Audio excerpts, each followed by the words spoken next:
ఇక మిగిలిన వాళ్ళల్లో బలమైన కంటెస్టెంట్ ఎవరు గెలవచ్చు అని మీ అభిప్రాయం, మీ పాయింట్? ఉండేవాళ్ళలో నాకు హరితేజ అండ్ నవదీప్ ఇద్దరు స్ట్రాంగ్ కంటెండర్స్, మిగతా వాళ్ళ కంటే కొంచెం స్ట్రాంగ్ కంటెండర్స్ అని నేను ఫీల్ అవుతున్నాను. సో ఎందుకు వీళ్ళిద్దరూ అంటే వీళ్ళు ఉండే వాళ్ళల్లో better entertaining and as people also చాలా కామ్ అంటే calm in the head and heart. Sudden emotions ఉండవు, ప్రతిదానికి ఒక థింకింగ్, ఒక లాజిక్ ఉంటుంది, తర్వాత యాక్షన్స్ ఉంటాయి. అది చాలా ఇంపార్టెంట్. సో అది ఆ విషయంలో వీళ్ళిద్దరూ కొంచెం అహెడ్ ఉన్నారు. మీరు బయటికి రావటం లేదా ఎలిమినేట్ అవ్వటం మీ దురదృష్టం అని మీరు అనుకుంటారా, ఎక్కడో జరిగిన కన్ఫ్యూజన్ అనుకుంటారా, మీరు ఉండకూడదు అని ఎవరైనా చేసిన షడ్యంత్ర కుట్ర అనుకుంటారా? బేసిక్గా నేను బయటికి రావడం అనేది గేమ్లో ఒక పార్ట్ మాత్రమే.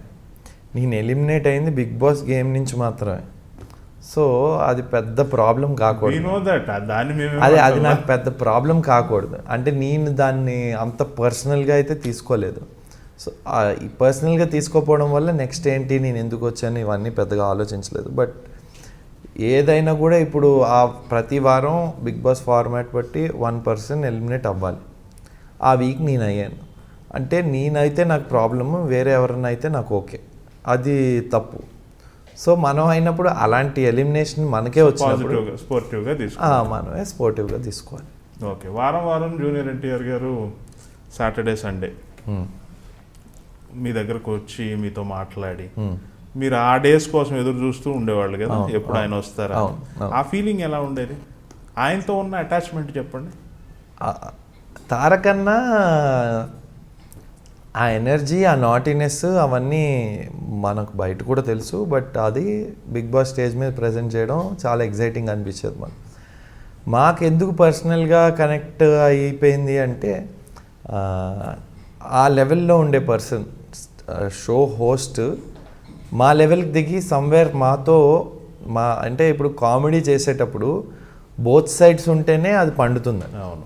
సో మేము చెప్పేవి కూడా తీసుకుని అతను కౌంటర్ వేయడం కానీ, దానికి ఒక బిగ్ హార్ట్ ఉండాలి అవన్నీ యాక్సెప్ట్ చేయడానికి. మాట్లాడే విషయంలో మేము ఏదన్నా బై మిస్టేక్స్ చెప్పినా కూడా, ఏదన్నా కొంచెం ఫన్నీగా అన్నా కూడా కావాలంటే అవాయిడ్ చేయొచ్చు. దాన్ని అవాయిడ్ చేయొచ్చు అంటే ఇనవే దాన్ని అని చెప్పి రియాక్ట్ అవ్వకుండా వదిలేయచ్చు. వదిలేసరికి మాకే అర్థమవుతుంది, ఓహో సో మేబీ ఇలా మాట్లాడకూడదు, నచ్చట్లేదు అని. అలా ఎప్పుడూ ఏ రోజు లేదు. అండ్ ఉండి దాయడం కూడా కాదు, అసలు తారకన్నా మర్చిపోయాడు అవన్నీ. అసలు ఫీల్ లేకపోతే ఏమన్నా ఉన్నదా అని మనం క్వశ్చన్ చేసుకుంటే అలాంటివి ఏం లేవు ఆ మనిషికి. So very down to earth వచ్చి మాతో ఇంటరాక్ట్ అవ్వడం మాకు చాలా నచ్చింది. అందుకని ఒక పర్సనల్ లెవెల్ కనెక్షన్. ఆ వంటలు అవి చేయడం, రకరకాల టాస్క్లు ఇవ్వడం, ఇవన్నీ చేశారు కదా, అవి ఎలా ఉండేవి రోజు మొత్తం? యాక్చువల్గా మీరు ఆ టాస్క్ చేయటం మొత్తం చూపించరు, అదంతా అయిపోయేది కొంచెం 1.5 hour అలా చూపించేవాళ్ళు. ఒక్కొక్కరికి అప్పగించిన టాస్క్లు, అందులో మీరు పడిన ఇబ్బందులు చెప్పండి. టాస్క్లు ఎంజాయ్, నేను దానికి నేనైతే ఫుల్గా ఎంజాయ్ చేశాను డెఫినెట్గా. మీకు బట్టలు ఉతకడం ఇవంతా 1 week పాటు 14 members బట్టలు నేనే ఉతికాను. ప్రతిరోజు ఉతికేవాడిని సిన్సియర్గా, ప్రతిరోజు సిన్సియర్గా ఉతికేవాడిని. కొంతమందికి డౌట్ ఏంటంటే వాషింగ్ మెషిన్ ఉందేమో అని ఏదో కొంచెం డౌట్ ఉండేది. బేసిక్గా ఏంటంటే అది ఒక డ్రయర్ మాత్రమే, వాషింగ్ మెషిన్ కాదు. అక్కడ మాకు సన్ కూడా లేదు, 30 days కంటిన్యూస్గా రెయిన్ పడుతూనే ఉంది. సో బట్టలు ఆరవని చెప్పి వాళ్ళు మాకు టాప్ ఏముండేది, మాకు ఎప్పుడు టాప్ యాంగిల్ చూపించలేదు. టాప్ పైన అంతా కూడా గ్లాస్ ఉండేదా? పైన ఒక షెడ్లా ఉండి, షెడ్కి లైట్లు ఉండేవి. అంటే మా మీద లైట్లు. సూర్యుడు చంద్రుడు కనపడేవాళ్ళ అంటే ఒకవేళ సూర్యుడు వచ్చేలా ఉంటే, మబ్బులు దాటుకుని వచ్చేలా ఉంటే కనిపించే అవకాశం ఉంది ఆ ఇంట్లో. బట్ చాలా చిన్న ఏరియా, మొత్తం షెడ్ ఉండి, షెడ్కి ఒక చిన్న ప్లేస్ ఇలా రెక్టాంగిల్ కట్ చేసి ఉండేది. సో అక్కడి నుంచి మనకి కనిపిస్తుంది, స్కై కనిపిస్తుంది. సో నేను ఇంటరప్ట్ అయ్యాను, చెప్పండి. మీ బట్టలు ఇది 1 week చేశాను. నాకు ఆ వీక్ వాష్రూమ్స్కి అడిగే డ్యూటీ ఉండేది, అది ఇంటి డ్యూటీ. అది సిన్సియర్గా చేశారు. బట్టలు ఉతికేది బయట నుంచి పడ్డ బాంబు పనిష్మెంట్ అది. ఈ కెమెరాలు అనేసరికి అందరూ కూడా రోజుకి ఒక 2-3 క్లోత్స్ చేంజ్ చేసేవారు. అది కాక స్టార్టింగ్ బట్టలు అయిపోతాయి, లాస్ట్కి బట్టలు ఉండవు అని కూడా ఐడియా లేదు. ఫస్ట్లో వచ్చే ఆ ఉత్సాహం అది ఉంటుంది కదా. సో అందులో ఏంటంటే అందరూ కూడా 2-3 చేంజెస్ చేయడం. మనిషి 4 బట్టలు వేసినా కూడా 14 మంది వేస్తే 50 దాటి వెళ్ళిపోతాయి. ఇవన్నీ ఉతుక్కొని వాష్రూమ్ మొత్తం 2 కమోడ్లు, 2 షవర్లు, మొత్తం సింక్ ఏరియా ఇదంతా కడిగి అప్పుడు బయటకు వస్తే టాస్క్ చేసేవాడు. టాస్క్ చేసి ఈలోగా ఈ బట్టలు ఏవైతే ఉన్నాయో డ్రయర్లో 10 క్లోత్సే డ్రై అవుతాయి, అంతకంటే ఎక్కువ లోడ్ వేయలేం, లోడ్ వేస్తే ఆగిపోతుంది. సో ఇవి ఎన్ని బ్యాచెస్ కింద, ఒక 5 to 6 బ్యాచెస్ కింద డివైడ్ చేసేవాడిని బట్టలు. ఒక 10 క్లోత్స్ 2.5 అవర్స్లో డ్రై అవుతున్నాయి ఆ డ్రయర్లో.